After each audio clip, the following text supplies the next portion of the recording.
말씀은 고난의 의미라는 주제로 하나님의 말씀을 증거합니다. 오늘의 종료주일입니다. 종료주일은 2000년 전 예수님이 예루살렘으로 입성하시면서 많은 민중들이 종려나무 가지를 흔드는 그런 환영, 평화의 왕, 구원의 메시아로 오는 예수님의 입성을 기념하는 주일입니다. 그런데 사실 그것은 너무나 짧았습니다. 이제 예수님은 곧바로 십자가 고난을 준비하시는 그런 기간이었습니다. 그래서 오늘 말씀의 주제가 고난의 의미입니다. 그런데 이 주제로 불과 1시간 남짓한 우리들의 예배에서 성경에 그리고 우리가 겪고 있는 모든 고난을 다 이야기한다? 그것은 있을 수가 없을 것입니다. 마치 태평양에서 큰 커피잔 하나에 태평양 물을 담아서 이게 태평양이다 라고 말하면 있을 수가 없는 이야기 같이 우리는 고난의 한 부분을 오늘 이야기할 뿐입니다. 그리고 부활주일이 끝나고 나면 이 베드로전서 2장 19절 20절 말씀을 중심으로 세 가지 고난에 당했을 때에 우리는 어떻게 살아야 되는가 구체적으로 말씀을 증거하려고 합니다. 이 세상에서 제일 표현하기 어려운 단어, 말할 수 없는 것은 침묵해야 된다 그랬죠. 제일 표현하기 어려운 것이 있다면 저는 첫 번째가 하나님의 사랑이라고 봅니다.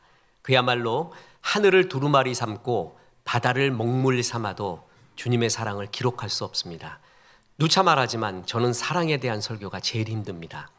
하나님이 세상을 나를 이처럼 사랑했다라는 요한복음 3장 16절의 이처럼을 100분의 1만 체험을 해도 저 삶은 더 변할 것입니다.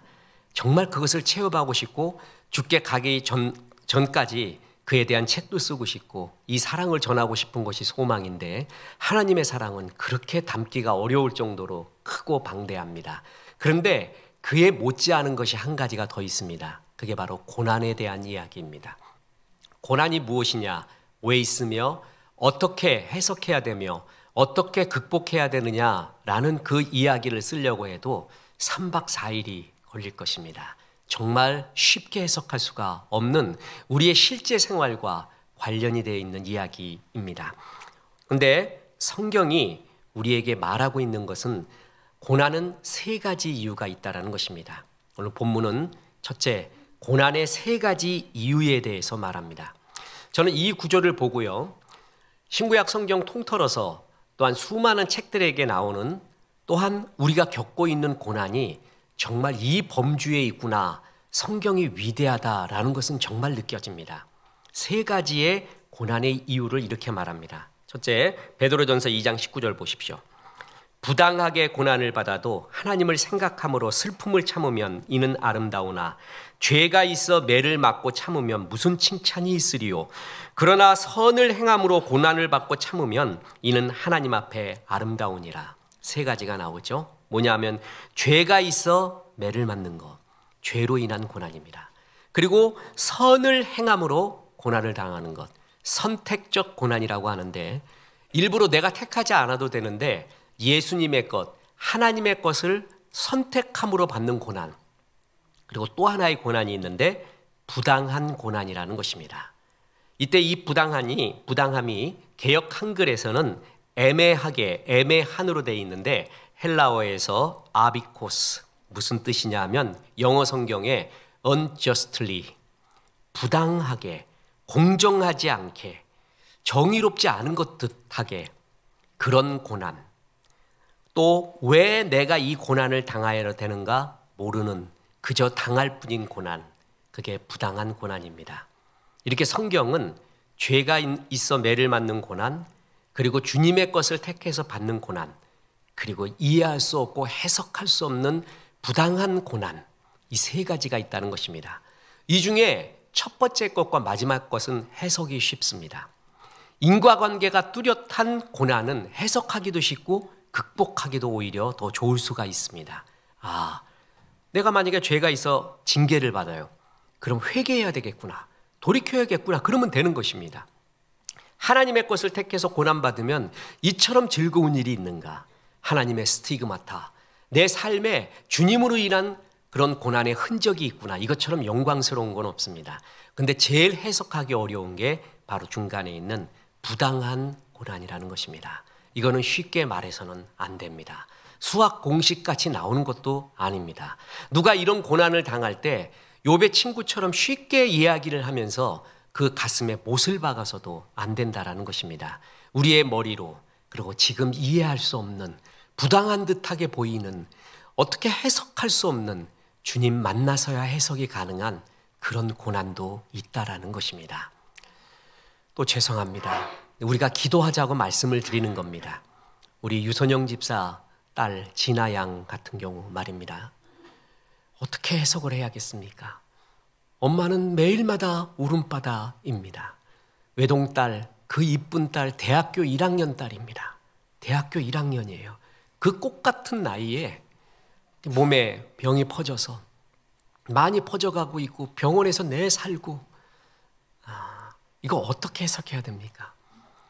그가 지은 죄가 그 정도의 벌을 받을, 그 정도의 징계를 받을 벌을 지었을까요? 죄를 지었을까요? 부모의 죄 때문에 그랬을까요? 뭐라고 해석해야 돼요? 이거 쉽게 말해서는 안 돼요. 쉽게 해석할 수도 없고요. 그리고 우리도 그 정도는 아니지만 부당한 듯한, 이해할 수 없는 고난을 우리 스스로도 얼마나 많이 당했습니까? 근데 성경은 그런 고난이 있다라는 것입니다. 그러면서 2장 19절에 부당하게 고난을 받아도 하나님을 생각함으로 슬픔을 참으면 이는 아름다우나. 이게 이해 안 될 때가 많이 있습니다. 그런데 그때도 하나님을 생각해라. 그러면 아름다우나 무슨 말인 줄 아세요? 은혜가 있다라는 거예요. 그 가운데도 분명히 은혜가 있다. 이거는 저의 말도 누구의 말도 아니라 하나님의 약속입니다. 부당한 고난 당할 때 하나님을 깊이 생각하라. 깊이 기도하라. 그러면 그 가운데 주시는 은혜라는 것이 있을 것이다. 그거는 각자에 따라 다 다릅니다. 그런 것이 분명히 있다고 성경은 말합니다. 그래서 우리는 두 번째 교훈이 있습니다. 고난으로 배우는 교훈이 있다라는 것입니다. 지금 내가 당하고 있는 고난이 베드로전서 2장에 나오는 세 가지 고난 중에 무엇인지 정확하게 알 수 없는 경우도 많이 있습니다. 섞여 있을 경우도 있습니다. 그런데 성경이 분명히 말하는 것은 고난은 교훈을 준다. 이것만큼은 말하고 있습니다. 이걸 이야기할 때 제가 성도님들에게 농담 삼아 계속 하는 게 있죠. 고난이 주는 교훈은, 유익은 이루 말할 수 없습니다. 진짜 큽니다. 그건 책으로 절대 배울 수 없는 큰 유익이 있거든요. 그래서 그걸 깨닫게 하기 위해서 주님 저에게 고난을 주십시오. 이런 기도는 절대 하지 마십시오. 고난은 정말 안 좋은 겁니다. 당해보세요. 정말 괴로운 것이에요. 그런데 어쩔 수 없이 고난을 당했을 때는 분명히 이러한 유익을 주님이 주신다는 것입니다. 교훈을 주신다는 것입니다. 첫째로 우리는 고난 속에서 본질을 보게 됩니다. 그러니까 영원한 것과 썩은 것을 분간하게 됩니다. 그리고 이것이 참인가 거짓인가를 분간하는 것이 고난 속에서 알게 됩니다. 저는 지난 주일 모 출판사 대표님을 아주 긴 시간 만나고 왔습니다. 일부러 뵙자고 이야기했습니다. 그래서 이분이 간증을 합니다. 그래서 목사님, 이 간증을 한번 들어보십시오. 2시간 이상 그것을 들어봤습니다. 놀랍습니다. 출판사 대표인데 그분이 죽음 경험을 했습니다. 저는 3개 박았는데 그분 2개 박았습니다. 혈관 3개 중에서 하나는 안 되고요. 하나는 완전히 막혔고요. 2개를 박았는데 시술을 할 수가 없어갖고 몸에 경련이 나서 그런 죽음의 지경도 있었고, 가슴이 따끔따끔하고 아파서 산책을 하는데 집사람을 불렀다고 합니다. 아내를. 아내가 직감이 와서 이제 바로 병원에 데리고 가죠. 저도 그때 아내 아니었으면 어떻게 될런지 모릅니다. 설교 3번 하고도 그냥 계속 따끔해서 활명수 먹고 있었어요.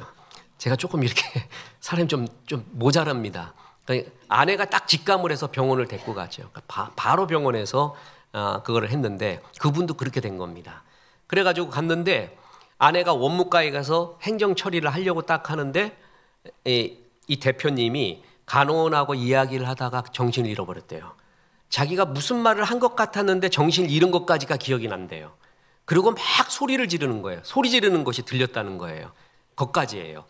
그리고 이분이 체험을 하게 됩니다. 천국 체험을 하는 거예요. 천국까지 자기는 들어가 보지는 못했대요. 그래서 들어가기 전까지 그때 주의 음성, 주님이 그랬대요. 너 왜 사랑하지 않고 왔느냐 부터 시작을 해서 몇 가지를 말씀해 줬나 봐요. 그것을 들었어요. 그리고 그 다음에 이제 천국문으로 들어가나 했더니 사람 소리가 나더래요. 그때가 깨어난 겁니다. 살려준 거죠. 그때 사람 소리가 나면서 살려주는 그 시간이 뭐냐 하면 그 대표님을 잘 알던 사람이 이건 급한 일이다 해서 중보기도를 요청했어요. 근데 그 중보기도 팀이 그냥 집중적으로 기도를 한 그때 깨어난 거예요. 그때. 그리고 보통 이렇게 전기 충격기라고 하나요? 심장 다시 박동시키는 거. 그걸 저는 잘 모르지만 한 대여섯 번 하면 많이 하는 거래요. 20번을 했대요.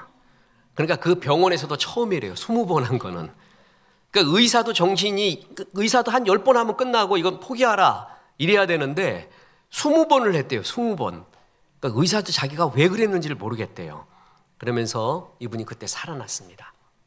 그래서 그때 미웠던 사람이 참 많았대요. 살아나고 나서 그 사람들을 사랑하기로 했대요. 그랬더니 그냥 미워했던 사람들이 쭉 눈앞에 있더래. 그런데 내가 사랑해야지. 그 직원부터 시작을 해가지고 누구 친척부터 해갖고 뭐한 사람 뭐 다 막 그러면서 사랑한다 사랑한다 하면서 그때부터 사랑하는 삶으로 마음이 바뀌었어요. 그리고 물어보면서 이 체험이 맞습니까?부터 시작해서 어떻게 살아야 되는가를 물어보는 거예요. 제가 왜 이 말씀드린 줄 아세요? 죽음에까지 가잖아요. 그것은 하나님의 사인입니다. 분명히 사인입니다. 그 전이 전반전이에요. 그 체험이 하프타임이고요. 후반전은 달리 살라는 말이에요. 다른 삶을 살라는 완벽한 사인이에요. 그래서 이분이 출판사로서 돈을 버는 것도 중요하지만 진짜 주의 영광을 위해 하고 싶습니다. 진짜 사람을 하나님께로 인도하는 그런 거를 정말 하고 싶습니다. 진짜 그렇습니다. 라는 경제적인 이득보다 그 마음이 들었대요. 그러면서 정말 하나님께로 인도하는 글을 많이 씁시다. 이야기를 하면서 뭐가 헛된 것이고 뭐가 진짜인가를 이제서야 느껴진다는 거예요. 깊은 고난일수록 이걸 구별하게 됩니다. 본질과 비본질, 영원한 것과 영원하지 않는 것. 그리고 고난당해 보면은 저 사람이 진짜 사람인가 가짜 사람인가도 알아요. 수많은 처세술에도 말하잖아요. 고난의 유익은 내 사람인가 아닌가를 구별하는 거래요. 그걸 위해서 고난 속에서 가짜 사람과 참 사람을 구별하고 본질과 비본질을 구별하고 영원한 것과 썩는 것을 그때 이론이 아닌 진짜로 구별하게 됩니다. 이런 짓 하지 말아야지. 이거 별 의미 없지. 이 안개 같은 일에 내가 왜 그렇게 마음을 썼을까? 그거는 자기 깨달음이 아니에요. 이런 죽음의로의 깊은 본질의 체험이 있을 때 느껴지는 주의 사인이라는 것입니다. 그래서 고난은 무엇보다도 이렇게 본질을 보게 하는 그런 유익, 교훈을 우리에게 줍니다. 그리고 두 번째가 있습니다. 고난은 자아가 죽어서 주님이 쓰시는 종이 되게끔 합니다. 히브리서 5장 8절에 보면 그가 아들이시면서도 받으신 고난으로 순종함을 배워서 예수님이 배웠다는 유일한 구절이라고 얘기했죠. 예수님이 배우신 게 고난으로 배우신 게 뭐라고요? 순종입니다. 순종. 여러분 순종하지 않으면 잡종이 되는 겁니다. 오늘날 순종하는 종들, 순종하는 성도가 굉장히 모자랍니다. 그냥 전부 자기 주장만 강해요. 그건 아닌 것 같은데요. 이건 이러셔야 됩니다. 이건 이렇습니까? 순종을 안 하고 다 자기 주장만 많은 곳이에요. 이 가운데 너희가 말세에 순종하는 종을 보겠느냐. 천연 기념물 같은 그런 세상이 됐습니다. 그런데 하나님은 순종하는 종을 통해 역사를 하십니다. 인생에서 제일 필요한 게 뭐냐면 주님이 쓰시는 인생이에요. 자기 꽃자랑하는 인생은 허무하게 끝나는 화류계 인생을 사는 겁니다. 열매 인생을 살아야 되거든요. 주님이 써서 열매를 맺어야 돼요. 그래서 최고는 내가 멋진 사람이 아닌 하나님이 쓰시는 사람이 최고입니다. 금그릇, 은그릇, 나무그릇, 질그릇이 있는데 이 가운데서 자기를 깨끗게 하여 주님의 쓰심에 합당하면 귀히 쓰는 그릇이 돼요. 자, 귀히 쓰는 그릇은 뭐냐면 금과 은이 아니라 하나님이 쓸 수 있는 그릇이에요. 제가 목회하면서도 압니다. 순종하는 종을 통해 역사해요. 제일 힘든 사람이 뭔지 아세요? 똑똑한데 자아가 강한 사람이에요. 이거는 정말 쓰기가 어려워요. 하나님 쓸 수가 없습니다. 그런데 고난이 바로 이 자아를 부서지게 한다는 것이죠. 우리가 가스펠송 중에 이런 거 있잖아요. 낮엔 해처럼 밤엔 달처럼. 이거의 답이 뭐죠? 그렇게 못 산다는 거예요. 왜 못 살지요? 가사에 나오죠. 가난한 영혼, 지친 영혼을 주님께 인도하고픈데 나의 욕심이, 나의 못난 자아가 언제나 커다란 짐 되어 나를 짓눌러 마음을 곤고하게 하니 예수여 나를 도와주소서. 자아가 강할 때 역사가 안 일어납니다. 하나님은 순종하는 자를 통해 역사를 합니다. 그래서 고난받을 때 어떤 형태의 고난이든 간에 하나님이 내 자아를 죽이고 있구나. 이제 주님이 쓰는 순종의 종이 되자. 이렇게 생각하는 게 답입니다. 성경에 최고의 자아의 왕이 있습니다. 예, 야곱입니다. 야곱은 자아의 왕이에요. 여러분, 야곱의 인생이 100이라고 하잖아요. 그러면 90가지를 자아 죽는 데 씁니다. 자기 인생이 100이라고 하면 90가지를 자아가 죽는 데 쓰고 겨우 10이, 그 중에 5 정도가 하나님이 쓰시는 종이 돼요. 요셉의 이야기 아시죠? 요셉의 이야기는 자아가 죽는 과정이 거의 없습니다. 요셉은 전부 하나님이 쓰는 과정이었어요. 그가 자아가 죽었을 때 쓰는 거죠. 어떤 사람의 인생 이야기할 때 자아 죽는데 인생을 다 써요. 그리고 겨우 꽥하기 전에 쓰인다고 하면 그것처럼 불쌍한 인생이 어디 있겠습니까? 하나님은 그래도 야곱을 포기하지 않고 변화시키기 위하여 야복강에 혼자 데리고 오죠. 그리고 천사 하나님이 나타나 씨름을 해서 환도뼈가 부러지게 됩니다. 그때 주님이 물어본 말이 있습니다. 창세기 32장 27절. 그 사람이 그에게 이르되 내 이름이 무엇이냐? What's your name? 주님이 야곱 이름을 모릅니까? 이름은 그의 존재의 집입니다. 너 진짜 어떤 놈이냐? 라고 묻고 있는 것입니다.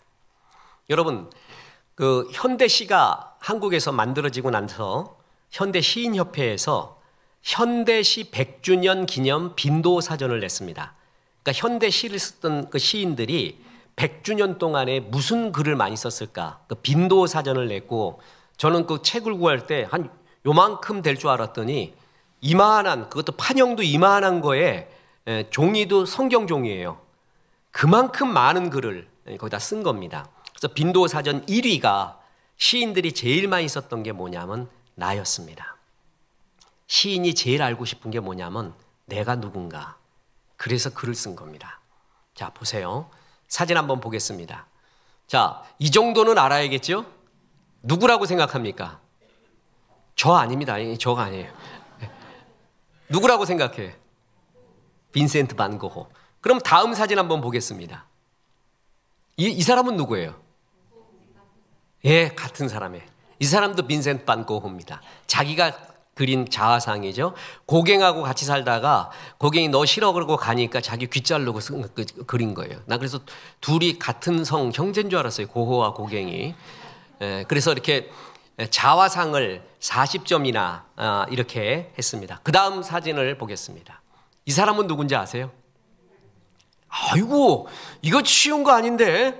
렘브란트. 그 다음 사진 보세요. 이 사람은요? 이 사람도 렘브란트예요. 그렇게 뭐 미남이거나 뭐 이렇게 내세울 만한 건 아닌 것 같죠? 그런데 여러분 아세요? 이 자화상은 화가 자신의 그림이지만 또 자기를 그린 거예요. 그래서 유명한 화가의 자화상은 굉장히 가격도 높습니다. 이 자화상을 많이 그렸던 사람이 독일의 화가 알프레드 듀러, 르네상스를 대표하죠. 13살부터 자기의 자화상을 썼습니다. 그렸습니다. 그런데 서양 미술사에서 자화상으로 제일 유명한 사람이 2사람이 있습니다. 하나가 빈센트 반 고흐, 또 하나가 렘브란트, 빛의 화가라고 하는 렘브란트예요. 빈센트 반 고흐가 40점 했습니다. 렘브란트가 100점 합니다. 100가지나 자기. 근데 아까 좀 봤죠? 그 얼굴. 좀 거시기 하잖아요. 뭐 이렇게 잘생기지도 않았는데 그렇게 얼굴을 했어요. 그리고 여러분 이 만화가를 이야기해서 알면은 인생을 좀 먹은 사람입니다. 고우영이라는 만화가 아세요? 이거 웃는 거 벌써 다 알아요. 그러니까 우리 연령이 지금 30살 되는 거예요. 30살. 30살쯤 되면 이제 그걸 알거든요. 이 인생을. 삼국지, 열국지, 일집에 수호지 이런 걸 그릴 때 그 사람의 철학이 있습니다. 주인공이 전부 자기 얼굴입니다. 아세요? 자기 얼굴 그린 거예요. 주인공이. 유비 자기 얼굴이고 일찜의 자기 얼굴이고요. 전부 자기 얼굴을 주인공으로 이렇게 내세웁니다. 사진가 중에도 평생 자기 얼굴을 집어넣어서 찍은 사진가가 있습니다. 자화상이 자기를 그린 것입니다. 아까 말했지만 빈센트 반 고호는 한 40점 정도를 그렸고요. 렘브란트는 100점 정도 됩니다. 그렇게 잘생긴 외모도 아닌데 뭘 자랑하려고 계속 그려댔고, 그리고 왜 그리는가? 당시 화가들은 생활비 벌기 위해서 그림 그리고 음악가들은 의뢰받아갖고 생활비 벌기 위해서 했던 것이 굉장히 많습니다. 그게 음악사, 미술사에 보면 다 먹고 살아야 되기 때문에 의뢰를 받고 하거든요. 그래서 남의 초상화, 남이 원하는 그림을 그려주는데 자화상은 거기서 벗어난 거예요. 벗어났습니다. 자기를 그리는 거예요. 왜 그리는가? 내가 누군지 알고 싶은 거예요. 이 그림 그리고 있는 내가 누구야 도대체?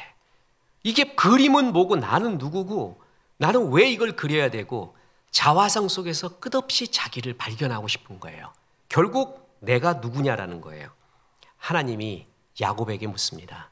너 어떤 놈이냐? 너 누구냐? 그런데 이 질문은 정말 깊고 깊은 아주 중요한 질문이에요. 왜냐하면 이 질문은 하나님이 야곱에게 하기 전에 이미 야곱의 아버지 이삭이 야곱에게 했던 질문이었습니다. 너 누구냐? 창세기 27장 18절에 야곱이 아버지에게서 나아가서 내 아버지여 하고 부르니 이르되 내가 여기 있노라. 내 아들아 네가 누구냐? 이때 야곱은 벌써 머리를 써서 형의 장자권을 가로채려고 하고 있었습니다. 그래서 분장을 하고 하죠. 몸에다가 털을 막 입히고요. 그랬더니 이삭이 속습니다. 뭐냐 하면은 목소리는 야곱 같은데 몸은 에서 같구나. 이제 눈이 어두우니까. 그래서 그때 물어본 게 뭐냐면 너는 누구냐라고 물어봤어요. 그때 야곱이 뭐라고 대답해요? 저는 에서입니다라고 대답을 해요. 야곱이라고 대답하지 않고 나는 에서입니다라고 대답을 합니다. 그 얘기가 뭐냐면 에서가 갖고 있는 그 축복의 장자권, 그걸 빼앗고 그걸 갖고 싶다는 거죠. 그래서 그때부터 야곱은 야곱으로 살지 않고 에서로 살고 있는 거예요. 20년 넘게 에서의 인생, 에서의 욕망, 그것을 갖고 싶은 그 욕망 속에 살고 있었던 것입니다. 그렇게 자기를 속인 것이죠. 그런데 주님이 똑같이 물어봅니다. 씨름하고 나서 창세기 32장 27절, 그 사람이 그에게 이르되 내 이름이 무엇이냐? 그랬더니 야곱은 에서입니다 라고 말하지 않고 뭐라고 대답해요? 야곱입니다. 전 사실 사기꾼입니다. 거짓말쟁이고요. 에서 가면 속에 살았고 에서가 갖고 있는 거 갖고 싶어서 이렇게 살았던 사람입니다. 정말 저는 그런 놈입니다. 이렇게 이야기를 합니다. 그랬더니 하나님이 이스라엘로 이름을 바꿔줍니다. 하나님이 다스린다 라는 뜻이죠. 이제 너의 꾀로 살지 말고 하나님의 힘으로 살아라. 그때부터 야곱이 자아가 깨지기 시작을 합니다. 그래서 맨 마지막에 이게 과연 야곱의 고백일까 할 정도의 고백을 하고 하나님이 기뻐하는 고백을 하게 되죠. 자아가 죽지 않았어요. 그래서 바로 앞에서 자기 인생을 이야기할 때 참 험악한 세월을 보냈대요. 보세요. 창세기 47장 9절. 야곱이 바로에게 아뢰되 내 나그네 끌의 세월이 130년이니이다. 내 나이가 얼마 못 되니 우리 조상의 나그네 길의 연주에 미치지 못하나 험악한 세월을 보내었나이다. 자기가 자초한, 자아가 죽지 않은 자기가 자초한 험악한 세월이었습니다. 그죠? 소금은 풀어져야 맛을 냅니다. 비누도 풀어져야 깨끗하게 합니다. 땅도 풀고 곱고 습기가 스며들어야 생명의 나무를 싹트이게 합니다. 딱딱한 자아, 풀어지지 않는 소금, 풀어지지 않는 비누 같은 모습, 하나님이 쓸 수가 없습니다. 그런데 야곱이 말년에 말이에요, 하나님의 은혜를 경험하고 그야말로 신앙인다운 고백을 한 사건이 하나 있습니다. 야곱의 자손들이 애굽의 양식을 구하러 갔을 때 애굽 총리가 된 요셉이 시므온을 볼모로 잡아두고요, 베냐민 데리고 오지 않으면 죽여버리겠다 이렇게 말했습니다. 이제 야곱한테는 사랑하는 요셉, 베냐민, 요셉은 없어졌다고 생각하고 있고 베냐민 하나 남았습니다. 옛날 같으면 죽어도 안 된다 그래요. 내가 죽겠다 그래요. 니들이 가서 죽으라고 나단 날 겁니다. 어떤 꾀를 써서라도 베냐민을 살리려고 잔꾀를 부렸을 것입니다. 그런데 야곱이 이렇게 말합니다. 창세기 43장 14절에 전능하신 하나님께서 그 사람 앞에서 너희에게 은혜를 베푸사 사람으로 너희 다른 형제와 베냐민을 돌려보내 하시기를 원하노라. 내가 자식을 잃으면 잃게 되면 잃으리로다. 나는 이거 야곱의 고백 같지가 않아요. 죽어도 베냐민 못 뺏겨. 안 돼. 이게 야곱이었거든요. 잃으면 잃겠대요. 이건 포기가 아닌 내려놓음이에요. 하나님 앞에 내려놓음. 그리고 하나님에 대한 고백이 뭐죠? 전능하신 하나님, 엘 샤다이, 올마이티 갓. 하나님이 전능하시지. 그전에는 하나님이 전능한 게 아니라 자기 꾀로 살았어요. 아마 하나님은 전능하지도 않고 공평하지도 않아서 저 복은 나한테 줬어야 되는데 왜 저 사람한테 줬는가? 하나님 불공평하다. 그래서 내가 내 인생 개척하자. 이렇게 생각해서 자기 장꾀로 살았는지 모르겠습니다. 근데 이제 고백이 뭐죠? 전능하신 하나님, Almighty God. 그리고 이름은 잃는 거지. 주님의 주권을 순종합니다. 이 구절이 야곱의 인생에서 신앙인다운 고백입니다. 이거 하나예요. 나머지는 전부 자아가 죽는 험악한 세월이었습니다. 고난이 뭘 주냐 하면 자아를 죽게 합니다. 그래서 하나님이 쓰는 종으로 순종의 종으로 만들어줍니다. 시편 119편 71절 고난당하는 것이 내게 유익이라. 이로 말미암아 내가 주의 율례들을 배우게 되었나이다. 고난당했을 때 이걸 배웁니다. 지금 이런 것들 본질을 알고 영원한 것이 무언가를 알고요. 자아가 죽는 것은 절대 이론으로 안 됩니다. 이건 고난 속에서 그리고 너무나 이상하게 수많은 신앙의 선배들이 목사님들이 장로님들이 권사님들이 고난 속에서 이것을 배웠다고 공통적으로 말하는 걸 보면 정말 고난이 이런 유익은 있습니다. 다시 말하지만 고난은 안 당하는 것이 좋습니다. 정말 가슴이 아픕니다. 그런데 고난 속에서는 분명히 하나님이 이런 유익을 주고 마지막으로 주는 유익이 그겁니다. 습기를 배워서 이웃과 공감하게 만듭니다. 좋아하는 습기. 씨 뿌리는 비유에서 누가복음은 이런 씨도 이런 땅에 뿌려진 씨도 열매를 맺지 않는다고 다른 이야기를 하고 있다 그랬죠. 누가복음 8장 6절 보십시오. 덜어는 바위에 떨어짐에 싹이 났다가 습기가 없으므로 말랐고 습기가 없으면 말라버립니다. 습기가 있어야 이파리가 됩니다. 습기가 없으면 가시가 됩니다. 이 세상에서 제일 힘든 사람이 메마른 사람 만날 때예요. 그 사람은 나에 대한 공감이 하나도 없습니다. 눈물도 없습니다. 그냥 계속 가지처럼 찌릅니다. 옳은 말 하는 것 같은데 싫어 죽겠어요. 욥이 말하지요. 너희의 옳은 말이 나를 정말 번뇌케 하고 괴롭게 하는구나. 옳은 것 같은데 싫어요. 저 사람은 언제나 다 옳은 것 같은 말을 해요. 근데 그 사람이 싫어요. 그 사람에게 뭐가 없는 거예요? 습기가 없는 거예요. 습기. 습기가 없을 때 그 사람은 항상 정죄를 합니다. 그런데 고난을 겪어보고 특히 이해할 수 없는 고난을 겪어보잖아요. 그럴 때 이 세상이 이런 고난 겪는 사람도 많구나. 이렇게 이해할 수 없는 것 속에서도 사는구나. 그러면서 배워요. 고난 안 당하면은 유리잔 같습니다. 아무도 스며들 수가 없어요. 근데 고난 당하면 옥양목 손수건이 됩니다. 쫙 빨아들입니다. 그래서 이해를 하게 됩니다.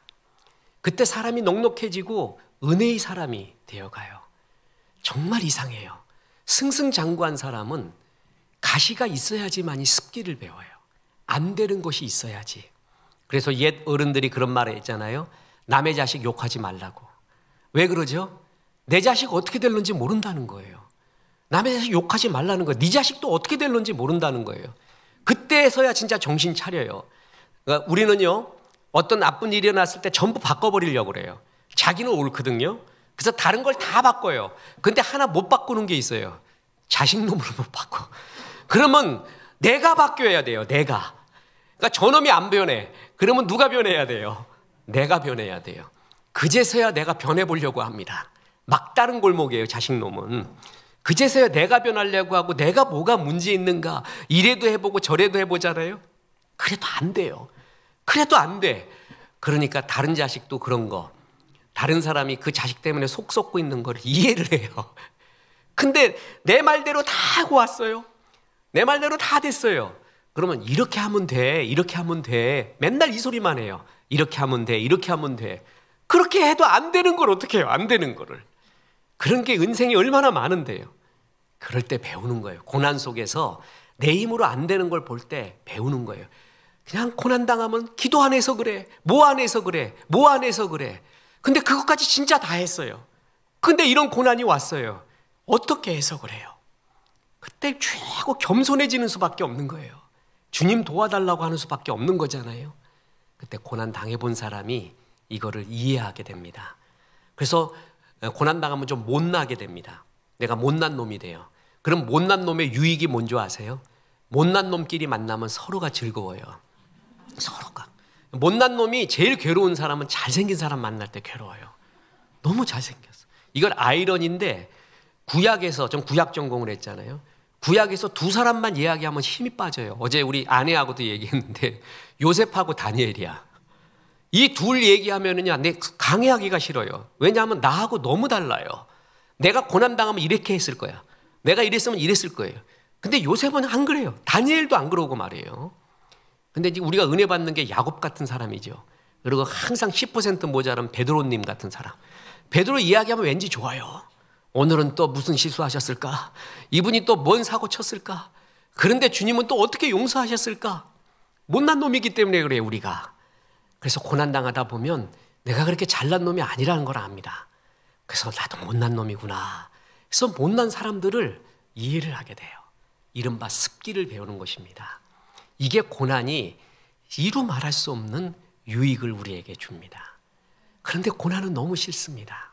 고난 당하는 게 너무 괴롭습니다. 근데 고난으로는 이런 교훈을 우리에게 배운다는 것이죠. 성경은 네가 어느 고난 때문에, 어느 이유 때문에 고난당해, 이거 똑부러지게 말하지 않는 경우가 많습니다. 그런데 부당하게 고난당하더라도 하나님을 생각하라. 그러면 아름다움이 있다. 은혜가 그 가운데 분명히 있을 것이다. 그리고 이러한 본질과 비본질, 영원한 것과 썩는 것, 고난 속에서 구별이 된다. 진짜와 거짓도 그때 구별이 된다. 그리고 고난 속에서 네 자아가 죽게 된다. 하나님이 쓰는 순종의 사람이 된다. 고난 속에서 이웃을 이해하는 공감의 사람이 된다. 주님은 그러면서 우리의 고난을 선용하십니다. 고난당하고 있는 성도님, 저도 고난당하는 성도님 이야기할 때 어떻게 이러면 되잖아요, 이러면 돼요, 그 말 못하겠습니다. 나도 그렇게 해봤는데 안 되더구만. 나도 고난당할 때 그렇게 해봤는데 안 되는 것이 되게 많아요. 쉽게 얘기할 수 없구나. 그 성도님의 고난을 정말 이해하는구나. 아까 이야기했던 모 출판사 그 대표님이 계속 물어보는 게 뭐냐면, 인터뷰할 때도 고난에 대해서 물어봐요. 고난을 어떻게 생각하십니까? 고난은 왜 있습니까? 고난이 뭡니까? 라는 걸 계속 물어봅니다. 그래서 이분이 진짜 고난을 당하셨구나. 이거 정말 해석하고 싶어 하시는구나. 그걸 딱 느꼈습니다. 그래서 부탁을 했습니다. 여러 책도 있지만 꼭 이 책은 우리가 목사님과 더불어 같이 썼으면 좋겠습니다 하면서 주제를 준 게 고난에 대한 거였습니다. 이 책은 꼭 지금 내고 우리 성도님들이, 모든 한국 교인들이 필요하니까 고난에 대한 책을 꼭 써주십시오 라고 이야기합니다.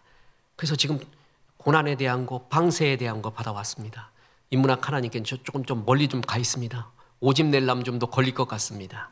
그런데 고난이 그렇게 지금 우리 모두에게 절박하다. 그리고 이것을 어떻게 말해야 되는가를 꼭 우리가 전해야 됩니다. 그걸 사명으로 얘기하시더라고요. 그래서 이분이 진짜 고난 속에서 갈급하는구나 라는 것을 느끼게 되었습니다. 그렇습니다. 우리는 이해할 수 없는 고난도 당하고 죄로 인한 고난도 당하고, 극히 드문 고난이 뭐냐면 주님의 것을 선택해서 받는 고난은 거의 없어, 거의. 그런데 이걸 택해서 받는 고난이 있는 사람은 진짜 복이 있는 사람이에요. 그러나 어떤 고난을 당하든 하나님은 이런 유익을 준다, 이런 교훈을 준다라는 것은 분명합니다. 그래서 힘을 내십시오. 특히 부당한 고난 당하고 있는 해석할 수 없는 고난당하고 있는 성도님, 하나님을 깊이 생각하라고 했습니다. 그러면 아름다우니, 그러면 그 가운데 분명히 은혜가 있을 것이다. 이것은 주의 말씀입니다. 그래서 정말 주의 말씀처럼 그 가운데서의 은혜를 잘 깨닫고 하나님 안에서 승리하시기를 주 예수의 이름으로 축원합니다. 죄짐 맡은 우리 구주 찬송합니다.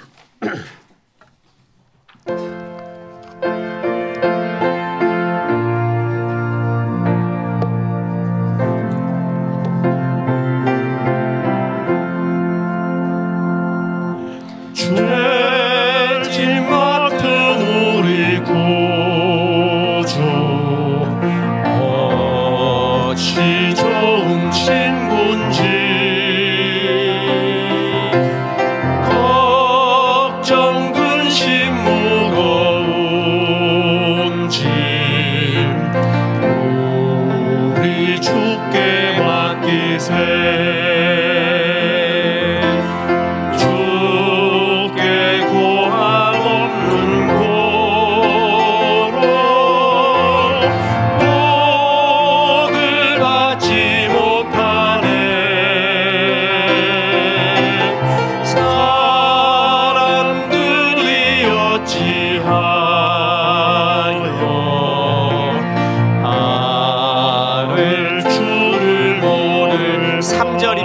근심 걱정 무거운 짐 근심 걱정 무거운 짐 나이 진자 누군가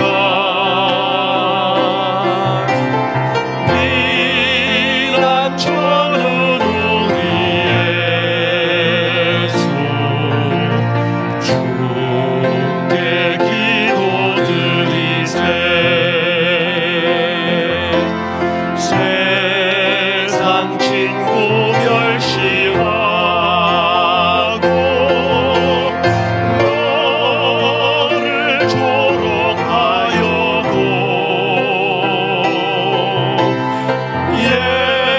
예수 품에 안기어서 참된 위로 받겠네. 이제는 우리 구주 예수 그리스도의 은혜와 하나님의 크신 사랑과 성령님 고난 속에 주님을 깊이 생각하라 말씀하심이 이 말씀에 아멘한 성도님 그리고 부당하게 고난받고 있는 성도님들에게 함께 하셔서 이제부터 끝날까지 큰 영광 받으시옵기를 우리 구주 예수 그리스도 이름으로 축원하옵나이다. 아멘.